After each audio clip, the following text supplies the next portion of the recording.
Aquí comienza el Caucus.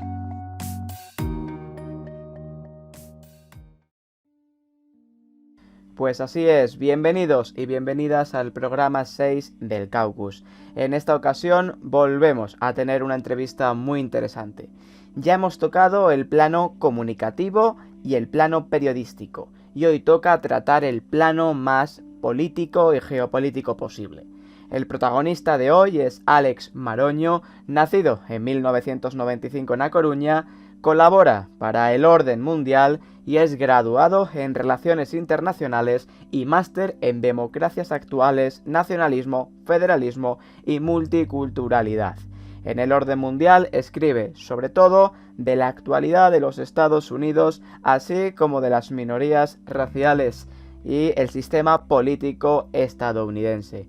Os dejo con la entrevista a Álex Maroño. Bien, pues tenemos esta conversación en directo con Álex Maroño, que, como he dicho, colabora con El Orden Mundial, entre otros, como experto de la política norteamericana y de las relaciones internacionales. Lo primero, Álex, bienvenido y gracias por aceptar esta charla. Muchas gracias por invitarme. Lo primero, primera pregunta, ¿cuál es tu percepción de las elecciones a menos ya de 2 meses para que se celebren? ¿Mi percepción sobre el posible resultado? Sí. ¿Te refieres? La verdad es que es una pregunta extremadamente complicada. Por lo que he visto, la mayoría de las encuestas sí que es cierto que dan una ligera ventaja a Biden.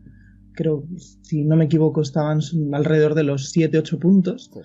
Pero bueno, tendríamos también que analizar el tipo de ventaja que tienen estados clave como pues, Wisconsin, Michigan o Pensilvania, y creo que ahí están bastante más ajustadas, creo que incluso dentro del margen de error. La verdad es que yo no me atrevería a decir quién podría ganar. Sí que es cierto que la retórica incendiaria de Trump creo que podría alienar a votantes tan importantes como los de zonas suburbanas, pero la verdad es que está todo en juego, así que siendo muy gallego te voy a decir que no me voy a mojar y bueno, tendríamos que ver cómo evolucionan las cosas. Creo que sobre todo tendríamos que esperar a ver cómo evolucionan las protestas raciales. Claro. Sabemos que el presidente Trump ha roto durante su mandato varios acuerdos internacionales en los que Estados Unidos era uno de los actores principales. Uh-huh. ¿A cuáles de esos tratados crees que tiene que volver el país norteamericano por el bien del propio país y del resto del mundo? Más importante es el Acuerdo Climático de París, que además Biden se ha comprometido a volver a él, y luego también retomar la senda multilateralista con Irán, el acuerdo con Irán en el que participó Obama junto con la Unión Europea. Trump lo ha roto, ha dicho que Estados Unidos ya no forma parte del mismo. Un poco también yo diría que hay dos motivos, ¿no? Dos motivos principales a esta necesidad o a esta ambición de Trump por romper estos tratados. Por una parte, desdeña sobre todo todos los logros diplomáticos que consiguió Obama, y bueno, por otra parte Trump prefiere las relaciones bilaterales con diferentes estados que no pues un acuerdo multilateral que involucre a un número amplio de países.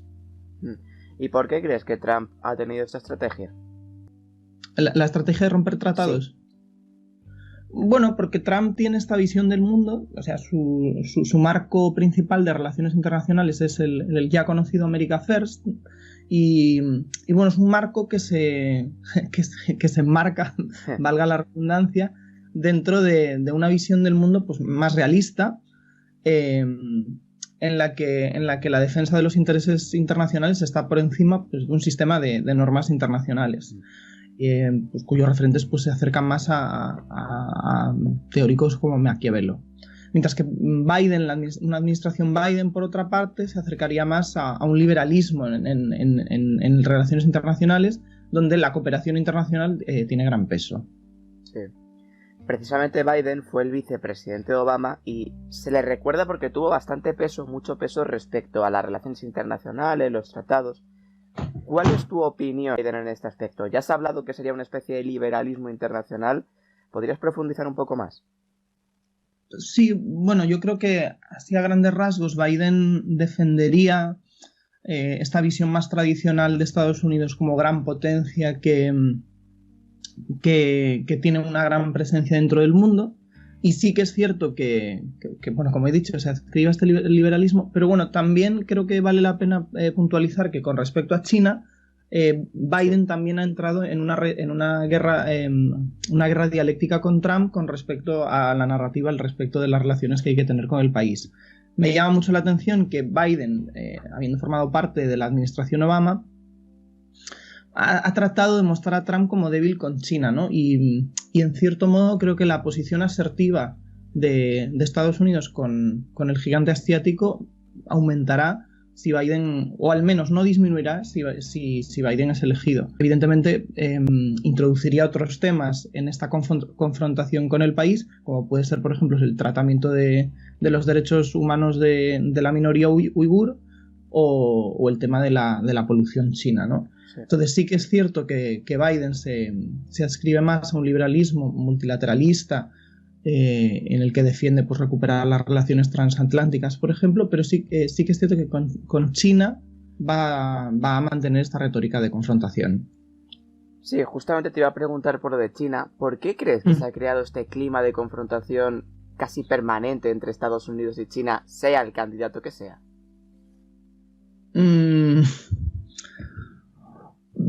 Pues creo que la respuesta más simple es porque China es una potencia en auge y bueno, le está suponiendo a Estados Unidos un quebradero de cabeza por diferentes motivos. A nivel comercial, por supuesto, a nivel poder mundial, ¿no? Entonces, y evidentemente representa una alternativa al sistema democrático estadounidense. Por lo tanto, Estados Unidos creo que está dentro de su interés nacional, bueno, ahora mismo, o al menos es lo que opinan la mayoría de los dos grandes partidos, pues defender una mayor confrontación con China. Esto tampoco supone romper directamente, ¿no? Porque si analizamos la situación con un poco de perspectiva, hace unos meses Trump se vanagloriaba de haber conseguido un acuerdo comercial con China en el que obligaba a China a comprar una serie de productos estadounidenses que, si no me equivoco, todavía no se han materializado los resultados de ese pacto.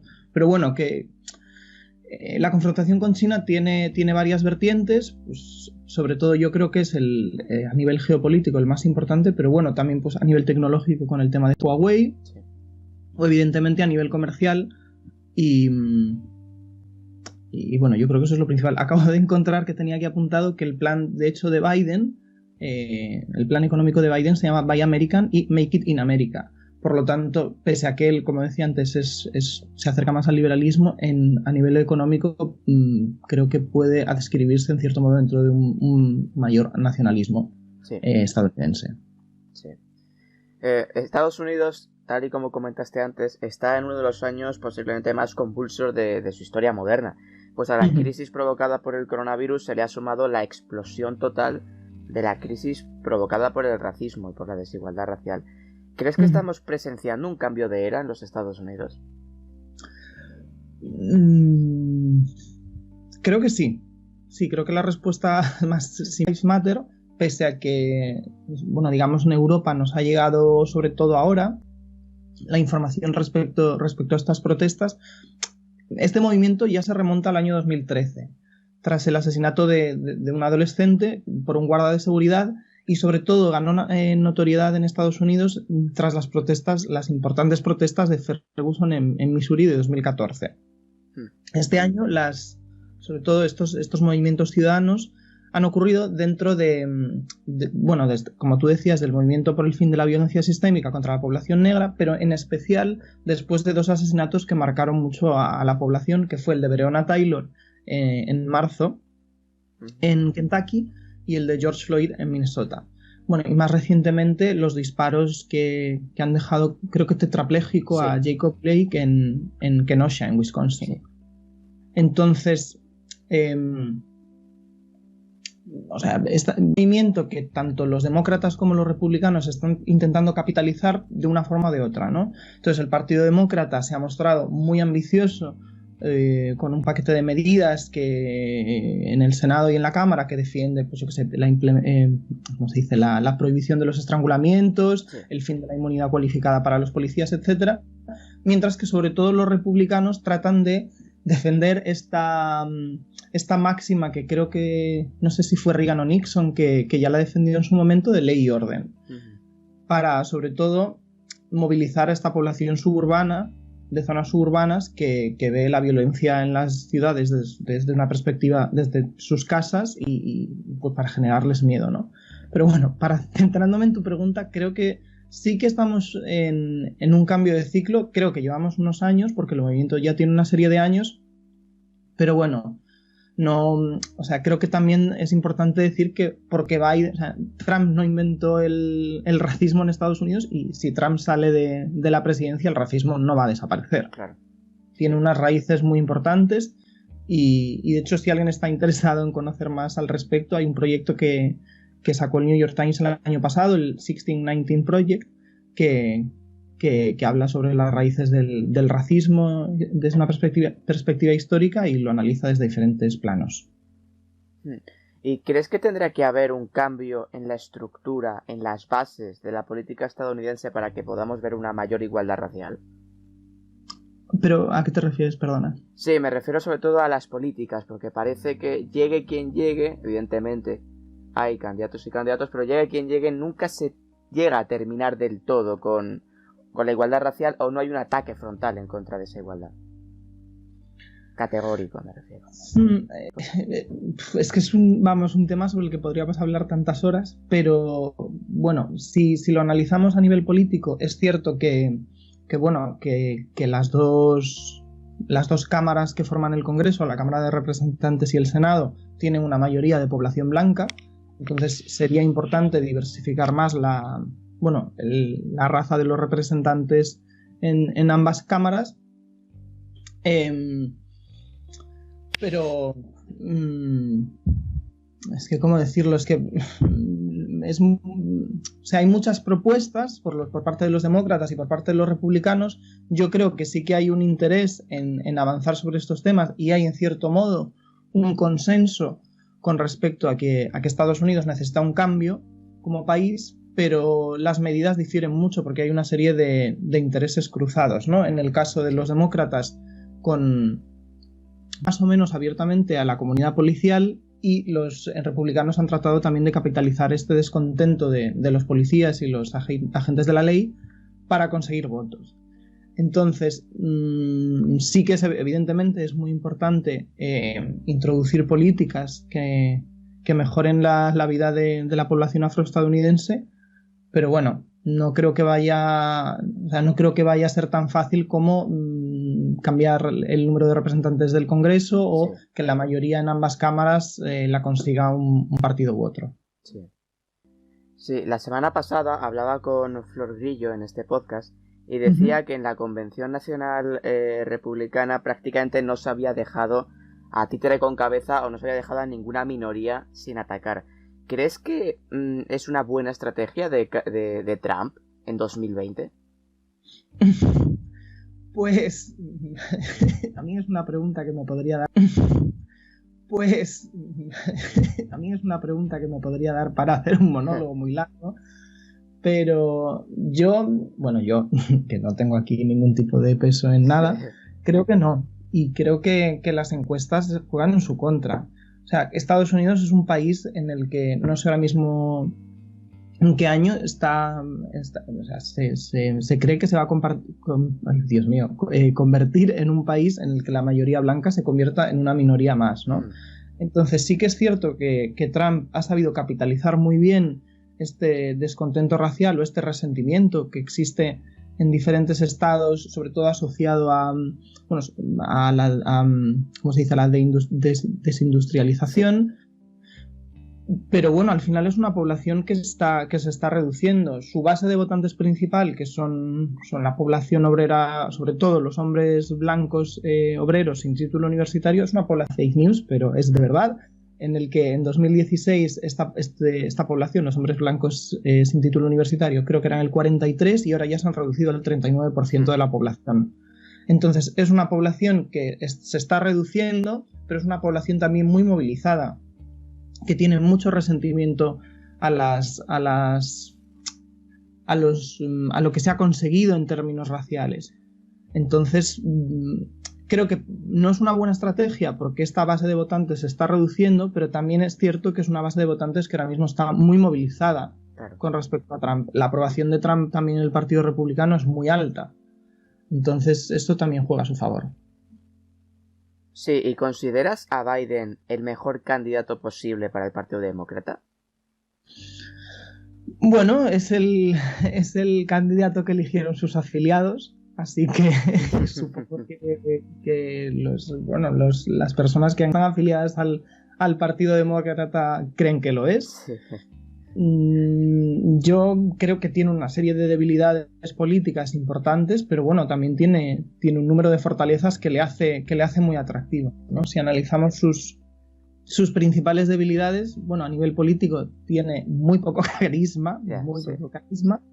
Además es bastante mayor y está bastante out of touch con la media del Partido Demócrata ahora mismo, y además es una persona que suele meter la pata muy a menudo, y suele mostrar bastante soberbia en algunas ocasiones, y se ha jugado mucho en su contra, ¿no? También es importante analizar. El otro día escuchaba un podcast del New York Times, del Daily, que hablaba sobre esto, muy interesante, que decía que en la primera carrera presidencial de Biden, creo que fue en el 88, Biden jugaba esta carta de que era un candidato nuevo, enérgico, una persona íntegra. Y luego en la segunda, y perdió, porque creo que hubo unas acusaciones de plagio y se le echaron encima. Y luego en 2008 jugó la carta del senador experimentado, que llevaba creo que 30 y pico años en el Senado, que era una figura respetada, además por votantes de los dos partidos, porque es una persona, digamos, bastante centrista o bipartidista en ese sentido, y perdió porque el foco estaba sobre todo en la energía de Barack Obama, ¿no? Entonces ahora mismo Biden intenta comulgar esas dos personalidades que trató o esas dos cartas con las que trató de jugar a sus campañas anteriores. Por una parte se muestra como un candidato íntegro que trata de recuperar creo que dice The Soul of America, el alma de América, y por otra parte también juega la carta de que es un estadista experimentado, que formó parte de la primera administración con un presidente negro de la historia. Pero bueno, eso, o sea, quiero decir, él tiene una serie de debilidades que juegan en su contra y que por ejemplo, le dejan, o sea, no resulta atractivo para las minorías, las minorías jóvenes sobre todo, porque sí que es cierto que la población negra fue la que le salvó su candidatura. Pero bueno, podría ser una buena apuesta, sobre todo para conseguir votantes independientes que lo que quieren es un poco de orden en el país. Sí, y además eligió a Kamala Harris como su candidata a la vicepresidencia. ¿Crees que Kamala podrá incentivar el voto de las minorías que no incentive Biden? Bueno, te voy a decir que se llama Kamala, que está todo el rato diciendo que se llama Kamala. Perdón. Que de hecho el otro día en la Convención Nacional Demócrata una presentadora se rió de Mike Pence porque había dicho Kamala y no sé cómo le llamó a Mike Pence. Bueno, que es cierto que Kamala fue la primera, ¿cómo se dice?, fiscal general de California y primera senadora de California en ser de una minoría racial. Su madre es india y su padre es jamaicano. Por lo tanto, sí que es cierto que ella es una pionera en ese sentido y ha roto muchos techos de cristal, pero es muy interesante que durante su candidatura el apoyo que tenía entre la población negra era bastante pequeño. Sí. ¿Y por qué pasó esto? Porque Kamala Harris, en su etapa como fiscal general de California, fue bastante dura con el crimen.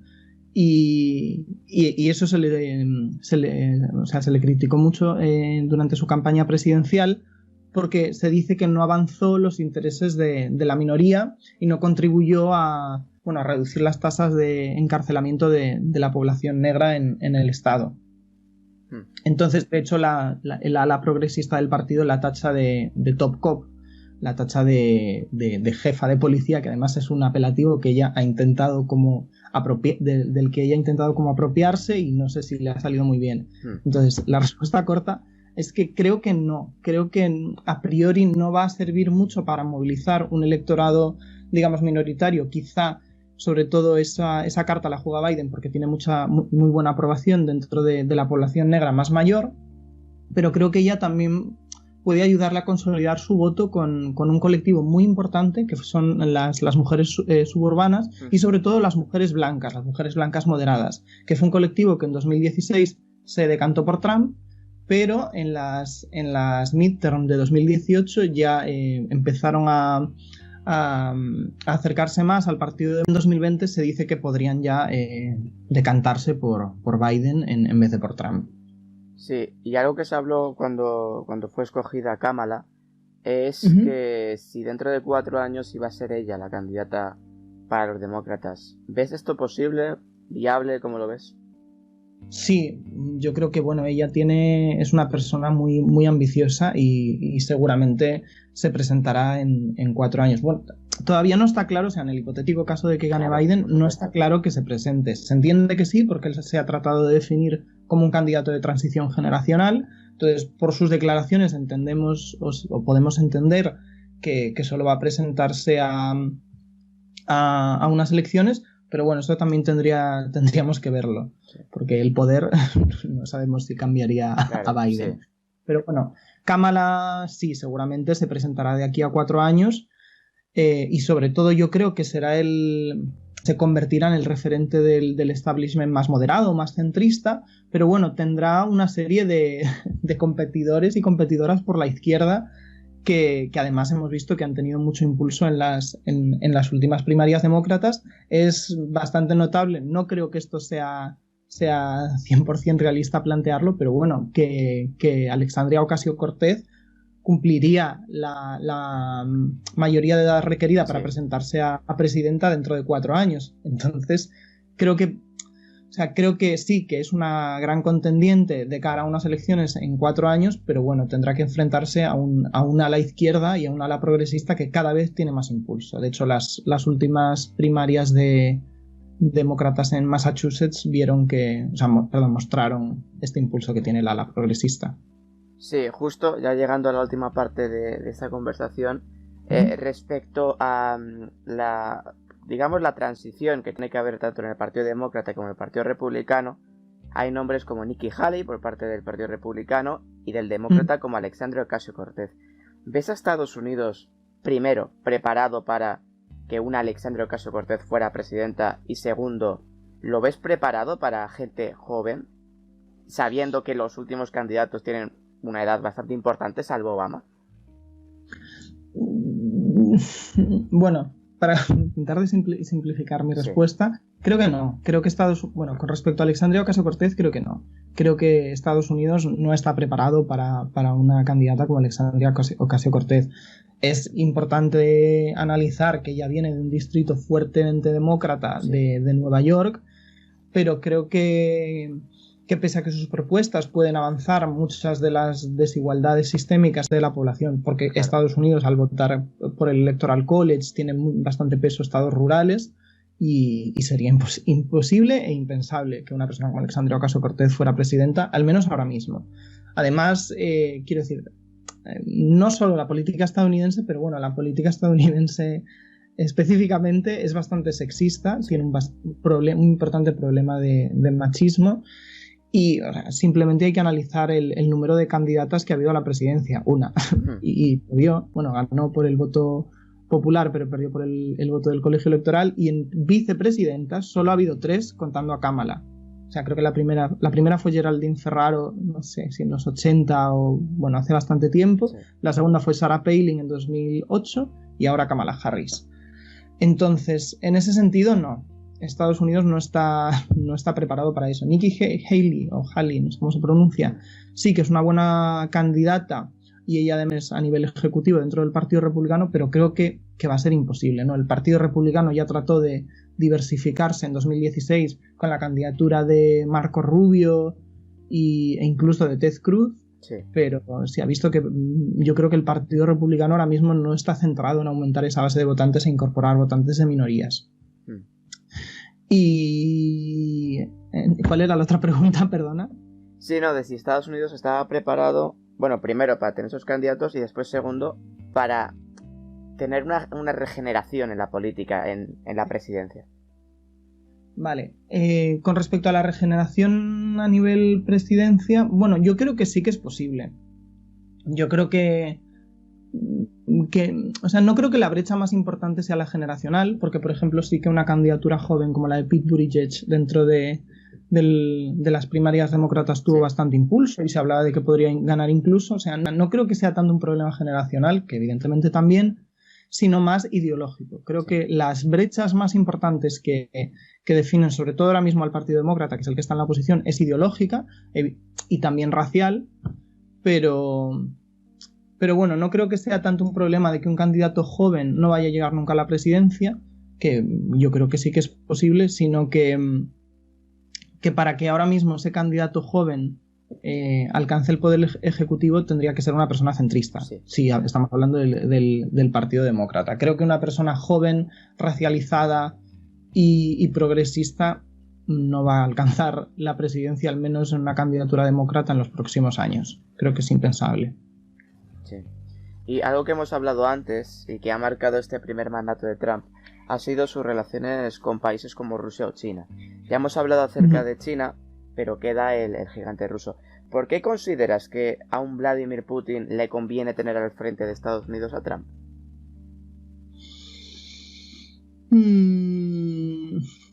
Bueno, porque Trump ha mostrado una cercanía bastante importante y bastante novedosa con Rusia.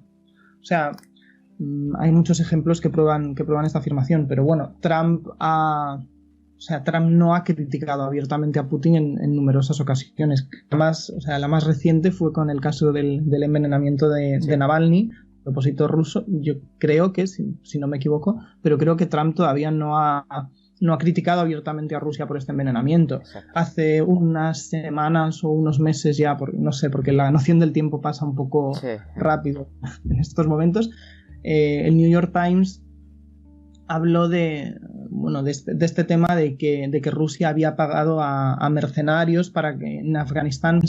Trump lo tachó todo de fake news y, si no me equivoco, tuvo una conversación con Putin y no mencionó el tema al respecto.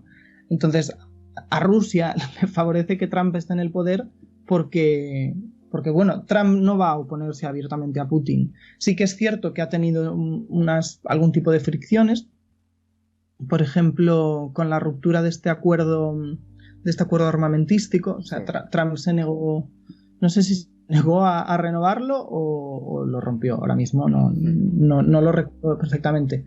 Pero bueno, en el caso de este tratado armamentístico era sobre todo porque quiere involucrar a China, no tanto porque quiera mostrar su oposición a Rusia. Sí. Mientras que, y de hecho creo que lo hablabas tú en otro podcast, investigación que decía que Irán prefería a Biden, China prefería a Biden y Rusia prefería a Trump. Sí. Creo que hablabas de eso en tu primer episodio. Sí. No sé quién lo dijo, pero sé que hablabas de ello. Sí, es que perdón. Sí, no, habla tú. Sí, no, que hubo una noticia acerca de eso precisamente, que Irán estaba como tratando de bombardear la campaña de Biden y China de bombardear la de Trump. Que es muy al estilo de lo que pasó en 2016 con Facebook, Rusia, ¿sabes? Sí. Pues eso. Perdón, es que tenía aquí apuntado, porque lo había apuntado para decirlo, y el tratado es el Tratado START 3, cuya vigencia termina en 2021. Entonces, no es que Trump haya roto el tratado, sino que bueno, se ha retirado del mismo. Y en el supuesto... Perdón. No, perdona. Sí, digo que respecto a los tratados internacionales, ¿crees que eso al americano de a pie lo tiene en cuenta a la hora de votar? La relación con Rusia, la relación con China, ¿crees que lo tiene en cuenta el votante? Pues ahora mismo no sé cómo están las encuestas, pero vamos, yo creo que tal y como está la situación en el país, la política exterior no es la preocupación más importante del estadounidense a pie. O sea, creo que estoy hablando sin conocimiento de causa completo, pero yo creo que ahora las tensiones raciales son de los temas más importantes. Sí. Y sobre todo el rechazo al otro candidato. O sea, los votantes republicanos temen una candidatura de Biden y los votantes demócratas temen una candidatura de Trump. Entonces yo creo que ahora mismo la política exterior no es en absoluto la mayor preocupación de los estadounidenses. Quizás sí digamos la proyección americana en el mundo, Sí. pero no estas que enarbolan los demócratas, pero lo que es la política exterior como tal, yo creo que no. Sí, y en el caso de que Biden ganara el martes 3 de noviembre, ¿crees que Trump podría denunciar fraude electoral? Bueno, ya lo está haciendo, sí. Bueno. De hecho, sí, el otro día habló de que, o sea, ahora mismo la mayor, o sea, no quiero utilizar la palabra problema, pero bueno, una de las mayores preocupaciones ahora mismo es el tema del voto por correo, ¿no? Sí. Entonces, Estados Unidos es un país que, bueno, lo del voto por correo es bastante complicado de explicar, pero bueno, así a grandes rasgos, no está acostumbrado a una gran cantidad de votos por correo. Entonces Trump ha tratado de denunciar este método de votación y de hecho el otro día dijo que si el sistema funciona tan bien, o sea, él ha animado a sus votantes a que voten físicamente y voten por correo, y si el sistema funciona pues ya se eliminarán esos votos, lo cual es ilegal si votas conscientemente 2 veces, ¿no? Claro, sí. Entonces, una cosa que de hecho me ha llamado mucho la atención y que he leído estos días es que hay un escenario que es bastante plausible, que es que Trump gane, además por amplia mayoría, la noche electoral, porque no se hayan contado los votos por correo, y entonces él se declare el ganador de las elecciones, pero conforme pasan los días y se cuentan estos votos por correo, Biden finalmente consiga una mayoría que le convierta en presidente, sí, y también se declare ganador, y entonces tengas a 2 ganadores que ninguno está dispuesto a reconocer su fracaso, claro, y las cosas se puedan poner bastante complicadas. Creo que el último precedente así más de resultados disputados fue en el año 2000 con Bush, con Bush y Gore, que al final lo tuvo que decidir la Corte Suprema. El resultado todo dependía del estado de Florida, que creo que la diferencia era mínima, era de una serie de miles de votos, pero bastante pequeña, y al final tuvo que entrar la Corte Suprema. Finalmente Al Gore concedió, pero no está claro que Trump lo haga, y sobre todo si el escenario es de bastante cercanía, de que ganen por mínimos, claro, en mínima diferencia, sí, porcentual. Entonces yo creo que es una realidad y es un verdadero problema ahora mismo para Estados Unidos. Sí. Una cosa que siempre me ha llamado la atención es que la posición de la Unión Europea y de sus países siempre ha sido muy diplomática con la administración de Trump, salvo alguna excepción. ¿Crees que a la Unión Europea le conviene que pierda la presidencia?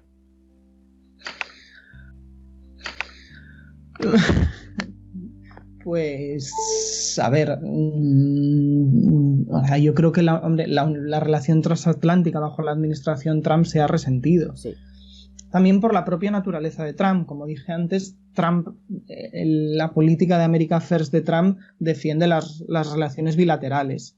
Entonces, dentro de su paradigma del mundo no entra una relación con la Unión Europea. De hecho, con el Brexit, él apoyó abiertamente, sí, la salida de Reino Unido de la Unión Europea. Entonces, yo creo que a la Unión Europea le conviene que Biden gane por el simple hecho de que él va a defender más abiertamente las relaciones entre la Unión Europea y Estados Unidos, mientras que Trump prefiere las relaciones más con países. Sí. La última pregunta, Alex, sí, ¿miras a estas elecciones con miedo por el conflicto que se puede provocar si sucede un escenario como el que has comentado antes, de que uno gana en la noche electoral otro gana en votos, que eso puede crear una crispación brutal, o lo miras más con ilusión de que puedan cambiar las cosas?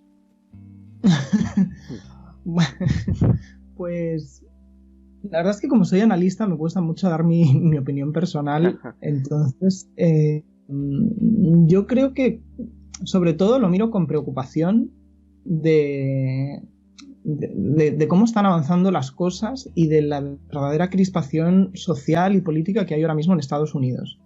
Que, o sea, realmente, bueno, llevamos 4 años escuchando declaraciones bastante sorprendentes y bastante históricas y viendo situaciones que yo creo que para los apasionados de Estados Unidos nos parecían impensables hace 4 años. Sí. Entonces, creo que bueno, que la posibilidad de que las tensiones aumenten es bastante real. Sí. Creo que lo más importante ahora mismo es que gane quien gane, que solo tiene que elegir la ciudadanía estadounidense. Creo que el intercambio de poder en caso de que gane Biden debe ser reconocido como legítimo por parte de la administración Trump, y en caso de que gane Trump, creo que debería esforzarse por no mostrar tanto antagonismo contra los votantes demócratas que lo rechazan. Claro. Y que estamos en un punto, digamos, bastante de inflexión en la política y historia estadounidense, y creo que sí que es un momento de cerrar una serie de heridas por parte de ambos partidos. O sea, el Partido Demócrata va a tener que hacer un esfuerzo por no enfrentarse, por responder a este resentimiento racial y a estas proclamas de una parte de la población, y el Partido Republicano debería reconocer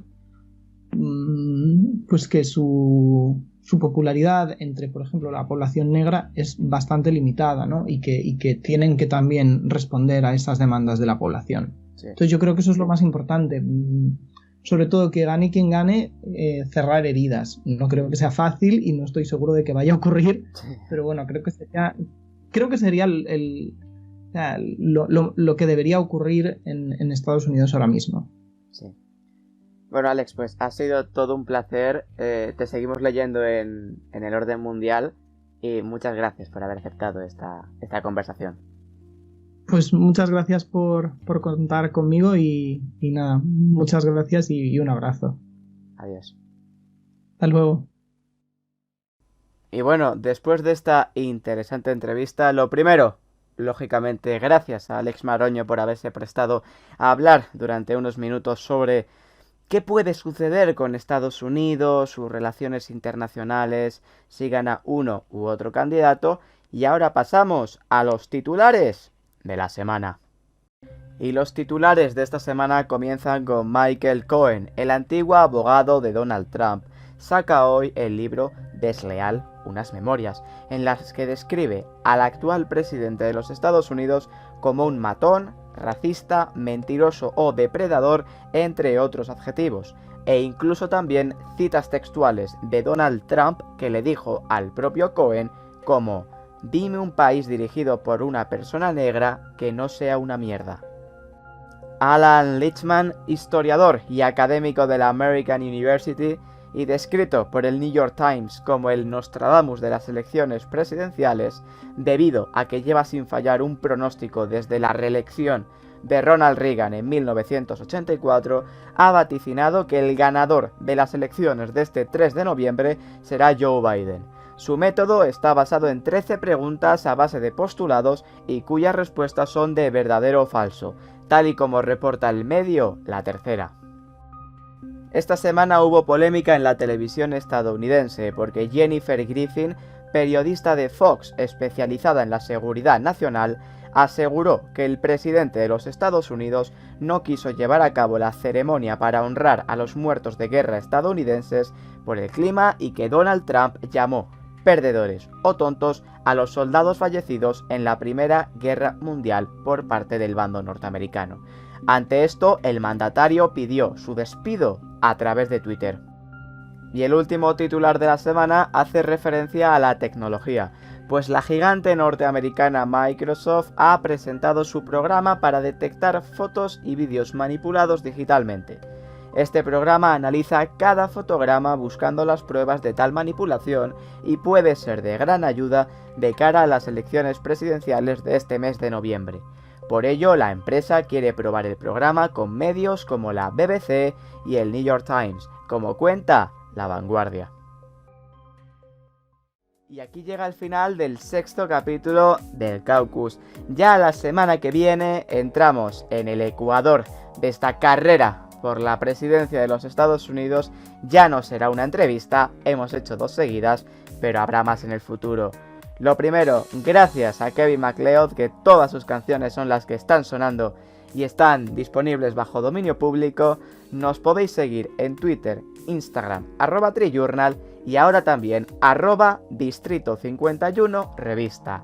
Gracias y hasta la semana que viene.